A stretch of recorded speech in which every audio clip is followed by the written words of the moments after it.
A very good morning. Welcome to News Flash. I am Mansi Yadav with today's biggest news stories across India and world. Let's begin the bulletin. The top news is from Kolkata, where Centre allocated rupees 1.10 lakh crore for West Bengal's development. Union Minister Shivraj Singh Chauhan said the central government has provided over 1.10 lakh crore for West Bengal's development. He emphasized that the funds aim to boost infrastructure, welfare and public services. Chauhan urged the state government to ensure proper use of the funds so benefits reach the people efficiently. Now the news is from Jakarta, where Philippines President Ferdinand Marcos Jr. has said that the term Indo-Pacific represents the correct and more inclusive evolution of the earlier concept of Asia-Pacific. Speaking at an international forum, Marcos emphasized that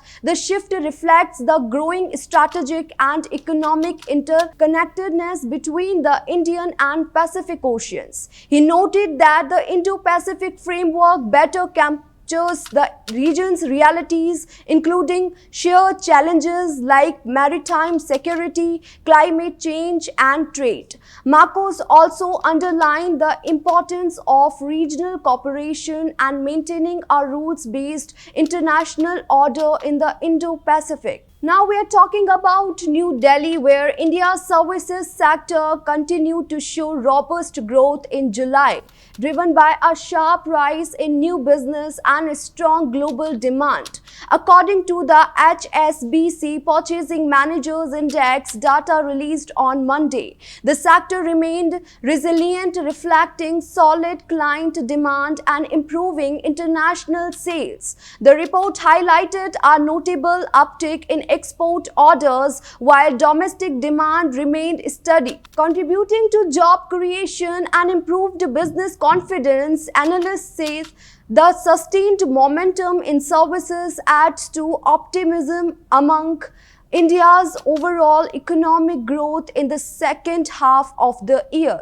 Now a glance at weather. The news is from New Delhi, where heavy rainfall continues across several Indian states from Uttar Pradesh to Jammu, causing flood-like situations in many areas. In Jhansi near Prayagraj, UP, water from the rising Ganga river has entered homes. Roads in multiple regions are waterlogged. In contrast, Delhi remains hot and humid. However, the IMD has forecast light to moderate rain with thunderstorms between August 5 and 7. Due to persistent rainfall, the Yamuna River's water level is nearing the danger mark. Stay tuned with us for more updates. Thank you.